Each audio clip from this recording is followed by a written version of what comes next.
Discipline trader, इसके भी author mark Douglas ही हैं और ये भी बहुत ही शानदार बुक है ट्रेडिंग साइकोलॉजी को इम्प्रूव करने के लिए। फर्स्ट पार्ट है वो है इंट्रोडक्शन, और उस फर्स्ट पार्ट में जो फर्स्ट चैप्टर है वो है why I wrote this book. तो इसमें मार्क डगलस बता रहे हैं ऐसे क्या रीजन थी, क्या वजह थी जिसकी वजह से उन्हें इस किताब को लिखने की जरूरत पड़ी, द डिसिप्लिन ट्रेडर को लिखने की उनको जरूरत क्यों पड़ी। मार्क डगलस ये बताते हैं कि 1982 के समर में जब उन्होंने ये बुक को लिखना स्टार्ट किया था, उस वक्त मार्केट काफ़ी ज़्यादा एडवांस हो चुका था। एडवांस इन द सेंस बहुत सारे एडवाइजरी फर्म्स आ चुके थे, बहुत सारे न्यूज़लेटर, बहुत सारे बुक्स के पब्लिकेशंस आ चुके थे। इसका मतलब मार्केट को ट्रैक करना उस टाइम पे काफ़ी ईजी हो चुका था, है ना। ट्रेडिंग को ट्रैक करना ईजी हो चुका था उस टाइम पर। ट्रेडिंग टूल्स आ चुके थे, टेक्निकल टूल्स, फंडामेंटल टूल्स, बहुत सारी चीज़ें आ चुकी थी जिससे कि मार्केट को ट्रैक करना ईजी हो चुका था। लेकिन वो ये बताते हैं कि इतने ज़्यादा ट्रेडिंग मार्केट में ग्रोथ आने के बावजूद वो जो लोगों की संख्या थी जो कि विनर्स थे वो आज भी 10% से कम थी, और जो मेजोरिटी ऑफ द लोग थे मोर देन 90% वो अभी भी लूजर कैटेगरी में ही थे। मार्क डगलस ये कहते हैं कि जहां पर भी $1 अगर कोई एक व्यक्ति, एक ट्रेडर कमा रहा है मार्केट में, तो कहीं ना कहीं उसका अपोजिट भी अवेलेबल है कि किसी ना किसी ट्रेडर के द्वारा वो $1 लूज किया गया है। इस प्रकार से मार्केट में एक बैलेंस बना रहता है। तो मार्क डगलस ये बता रहे हैं आखिर ऐसा क्या डिफरेंस है ये जो विनर्स है और लूजर ट्रेडर्स में, कि जो विनर ट्रेडर है वो इतने कम है और लूजर ट्रेडर इतने ज़्यादा हैं, और वो जो विनर ट्रेडर या जो छोटे अमाउंट ऑफ ग्रुप है वो ही पूरा पैसा को एक्यूमुलेट कर रहा है। ऐसा क्या डिफरेंस है इन दो ग्रुप ऑफ लोगों में। तो वे बताते हैं कि जब ये जो सेकंड ग्रुप है जो कि विनर्स का ग्रुप है, उन लोगों से पूछा गया कि आपका रीज़न क्या है, आपके क्या वो सक्सेस का सीक्रेट है जिसकी वजह से आप वीकली, मंथली, ईयरली बेसिस पर कंसिस्टेंटली प्रॉफिट कमा पा रहे हैं। तो उन लोगों ने बताया, उस ग्रुप के लोगों ने बताया कि जब तक कि हम सेल्फ डिसिप्लिन, इमोशनल कंट्रोल, या फिर to change one's perspective after commitment is made, एक बार आपने कुछ सोच लिया उसके बाद उसको सोचने की क्षमता, जब तक ये 3 चीजें आपके पास नहीं आई थी, है ना, उन लोगों के पास नहीं आई थी, तब तक वो भी मार्केट में स्ट्रगल कर रहे थे और जो अदर साइड है, लूजर्स कैटेगरी है, उसमें ही फॉल किया करते थे।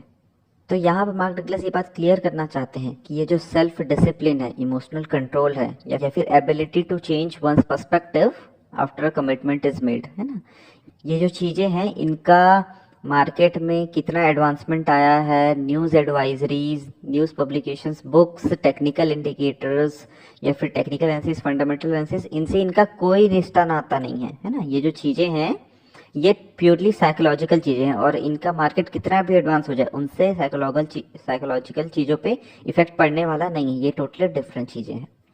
और सेकंड पॉइंट वो ये बोल रहे हैं कि ये जो वो कहते हैं कि ये जो विनर्स ग्रुप के लोग हैं और जो लूजर्स ग्रुप के लोग हैं, जो ट्रेडर्स हैं, वो मार्केट में अपने ट्रेडिंग कैरियर में कहीं ना कहीं सिमिलर काइंड ऑफ जो उनके एक्सपीरियंसेस है, सिमिलर काइंड ऑफ फीलिंग्स और थॉट्स है, वो शेयर करते हैं मार्केट में।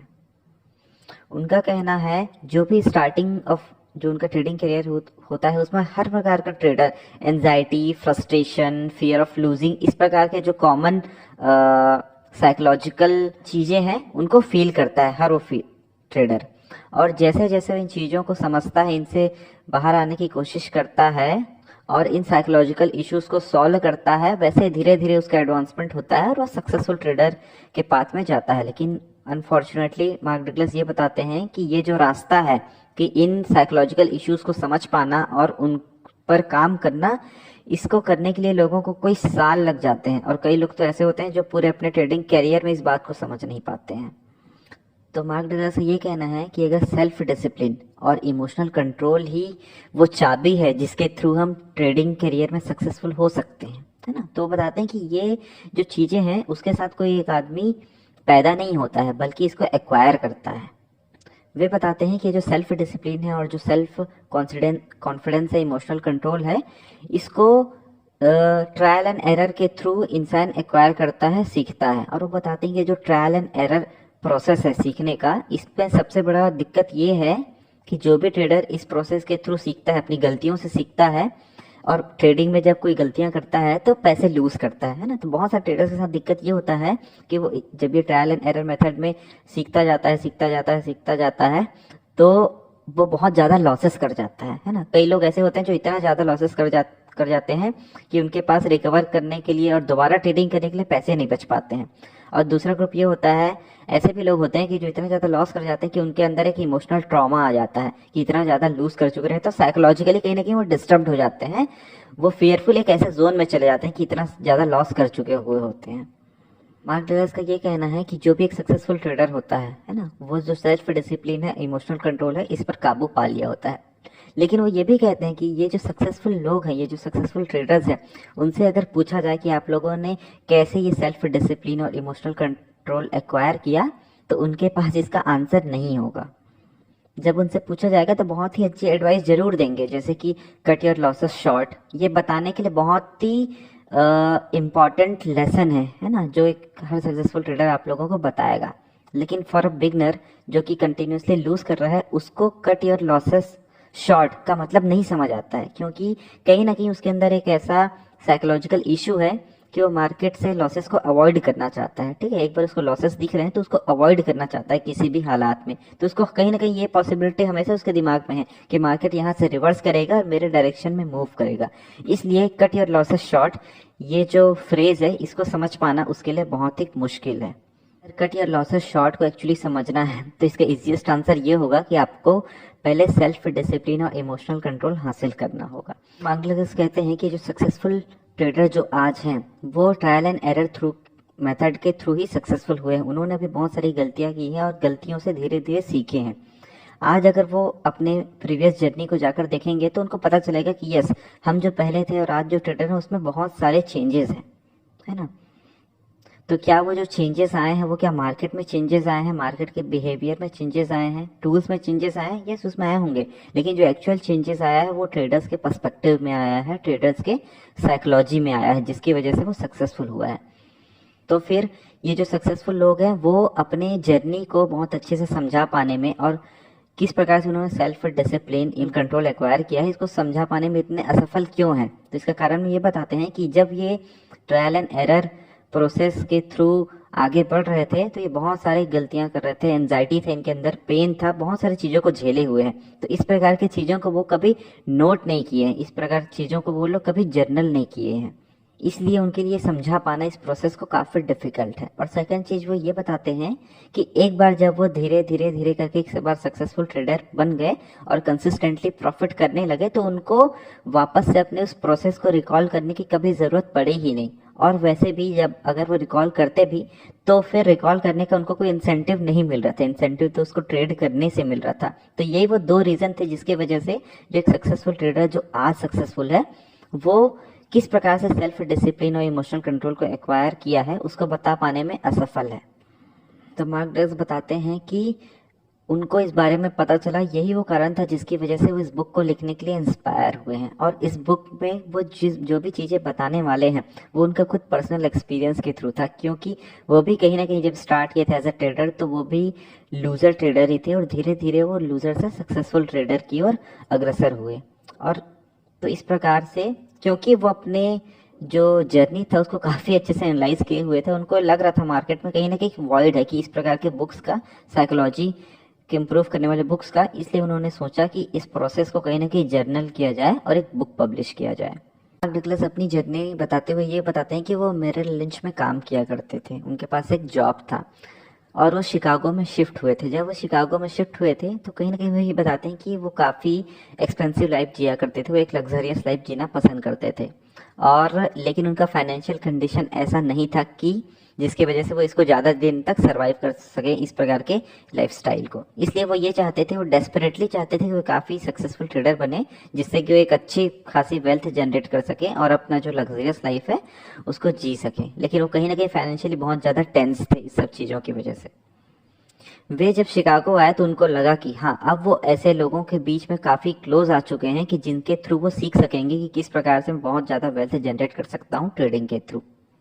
तो वे बताते हैं कि मेरिल लिंच में जहाँ वो काम करते थे वहाँ पर 38 एग्जीक्यूटिव्स और काम किया करते थे। तो उनको बहुत ही बड़ा शॉक लगा ये बात जानकर कि आउट ऑफ 38 सिर्फ एक ऐसे एग्जीक्यूटिव थे वहाँ पर जो खुद का पैसा मैनेज किया करते थे, वहाँ पर खुद के पैसे से ट्रेडिंग किए करते थे। और जो बाकी एग्जीक्यूटिव थे उनके पास खुद के पैसे मैनेज करने का भी एक्सपीरियंस नहीं था। इस बात को जानकर उन्हें बहुत ही बड़ा सदमा लगा, झटका लगा। सेकंड मेजर डिसअपॉइंटमेंट उनको तब मिला कि जब वो वहां पर बहुत सारे लोगों से मिले, तो फिर सक्सेसफुल ट्रेडर और एक जो ऐसा ट्रेडर जो कंसिस्टेंटली प्रॉफिट कर रहा है, ऐसा ट्रेडर मिलना उनको बहुत ही मुश्किल हो गया था, क्योंकि उन्हें ऐसा आदमी मिल ही नहीं रहा था वहां पर। वे कहते हैं कि वो बहुत सारे लोगों से मिलते थे जो प्रॉफिट अर्न करते थे, लेकिन लॉसेस भी बहुत ज़्यादा करते थे। तो इस प्रकार से अगर नेट देखा जाए तो वो लूजर ही ट्रेडर थे। तो वो जब धीरे धीरे ट्रेडिंग करने लगे तो वो भी काफ़ी सारा लूज करने लगे, और शिकागो में आने के 8 मंथ्स के बाद ही उनके पास जो भी सारी चीज़ें थे, बहुत बड़ी बड़ी चीज़ें, वो काफ़ी सारी चीज़ें वो लूज कर चुके थे। अब उनके पास सिर्फ उनका जॉब, कुछ कपड़े, मकान बस सिर्फ बचे हुए थे। वो बताते हैं कि कुछ दिन ऐसे चलता रहा और वो बहुत सारे पैसे लूज करते गए। फिर एक ऐसा टाइम आया जहाँ पर वो बहुत ज़्यादा ही फाइनेंशियली डिप्रेस्ड हो चुके थे, फाइनेंशियली स्ट्रेस्ड हो चुके थे। लेकिन कहीं ना कहीं उनके अंदर एक सेल्फ बिलीफ था कि नहीं, मैं एक अच्छा ट्रेडर बन सकता हूँ, मुझे सक्सेसफुल ट्रेडर बन सकता हूँ, एक बिलीफ उनके अंदर था। और जब तक कि वो अपना पूरे अपनी चीज़ें लूज नहीं किए थे, उनको ऐसा लगता था कि वो जो आदमी है वो अपने सामान की वजह से, अपने लाइफस्टाइल की वजह से, अपने घर की वजह से, अपने कार की वजह से है। लेकिन जैसे ही वो इन सब चीज़ों को लूज किए तो कहीं ना कहीं उन्हें खुद की वैल्यू समझ आने लगी, और वो सोचने लगे। जब वो खुद के बारे में सोचने लगे तो उनको लगा कि नहीं, मैं जो इमेजिन कर सकता हूँ, मैं जो चीज़ें कर सकता हूँ, मैं ये जो चीज़ें हैं, है ना, ये जो फिजिकल चीज़ें हैं, उनसे मैं कहीं ज़्यादा बड़ा हूँ। इस प्रकार से उनको सेल्फ रियलाइजेशन होने लगा एक टाइम के बाद। और जब वो ये इतने सारी चीज़ें लूज कर चुके थे, वो पर्सनल लेवल पर खुद को ये बात एक्सेप्ट कर चुके थे कि अब मैं डिफॉल्टर हो चुका हूँ, मैं बैंकरप्ट हो चुका हूँ। वो इस बात को रियलाइज कर चुके थे, लेकिन किसी को बता नहीं थे। वो खुद से ये बात जान चुके थे कि मेरे पास कुछ भी नहीं है, सिर्फ मेरे लिंच में एक जॉब के अलावा। उनका ये कहना है कि अभी तक उनको मार्केट में जब भी वो ट्रेडिंग करते थे, उनके अंदर कहीं ना कहीं फियर था, फियर ऑफ लूजिंग। क्या चीज़ लूज करने का? उनके पास जो भी सामान थे उनका, मतलब उनके पास जो हाउस था, उनके पास जो कार्स थे, टेलीविजन थे, जो भी लग्जरियस लाइफ जीते थे, उनको लूज करने का उनके पास कहीं ना कहीं फियर था। लेकिन वे बताते हैं कि जैसे ही वो इन सब चीज़ों को लूज किए, उनके बाद ये जो फियर था वो फियर ही चला गया। उनके थॉट प्रोसेस इन सब चीज़ों को लूज करने का फियर ही गायब हो गया। तो इस प्रकार से जब वो अब नेक्स्ट बार ट्रेडिंग कर रहे थे तो वो फियर उनके साथ एसोसिएटेड नहीं था। क्योंकि उनके पास फियर एसोसिएटेड नहीं था तो वो केयर भी नहीं करते थे कि अगर मैं इस ट्रेड में गलत भी हो जाता हूँ तो मेरे पास लूज करने के लिए ज़्यादा कुछ है ही नहीं। और इसकी वजह से कहीं ना कहीं वो अपने जो लॉसेस थे उसको जल्दी से काटने लगे। इसका मतलब वो अपने लॉसेस को कट करने लगे जल्द से, और उन्हें कोई भी दिक्कत नहीं होने लगी। और जो भी जल्दी से लॉसेस को कट करके वो नेक्स्ट अपॉर्चुनिटीज में ट्रेड करने के लिए खुद को अवेलेबल करने लगे।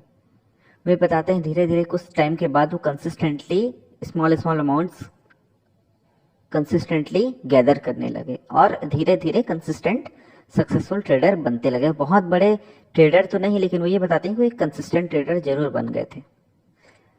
अगस्त 1982 में उनको ऐसा फील हुआ, क्योंकि वो अपने जो भी ये प्रोसेस थे ना, कि किस प्रकार से उनका पर्सनल ट्रांसफॉर्मेशन हुआ है साइकोलॉजिकली, और ये जो साइकोलॉजिकल इश्यूज को वो समझ पाए हैं, उनको लगा कि एक बुक को लिखने की यहाँ पर ज़रूरत है। क्योंकि उनको कहीं ना कहीं ऐसा फील होता था कि मार्केट में इंफॉर्मेशन तो है ना, कि मार्केट में किस प्रकार से इंफॉर्मेशन अवेलेबल है, लेकिन ट्रेडिंग साइकोलॉजी, ये जो साइकोलॉजिकल इश्यूज है, इसको समझाने वाले बुक्स की कहीं ना कहीं कमी है, यहाँ पर एक गड्ढा है। इसलिए उन्हें फील हुआ कि यहाँ पर सेमिनार्स एंड बुक्स लिखने की ज़रूरत है। तो वो वही बताते हैं कि इस प्रकार से ये जो बुक है द डिसिप्लिन ट्रेडर, उसको उन्होंने लिखा।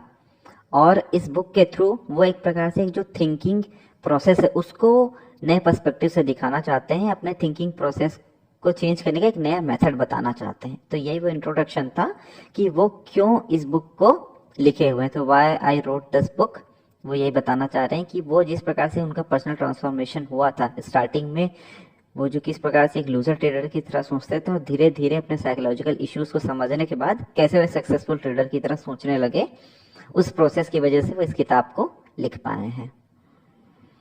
तो चलिए दोस्तों, ये चैप्टर यहाँ पर एंड होता है। मिलते हैं आपसे नेक्स्ट चैप्टर में। वीडियो को प्लीज़ शेयर करें, लाइक करें अपने दोस्तों के साथ, और इसी प्रकार से वीडियोस में बने रहें। हम नेक्स्ट वीडियोस लेकर आते रहेंगे और आपको ये सारे वीडियोस प्लेलिस्ट में मिल जाएगी। तब तक के लिए thank you so much, bye bye.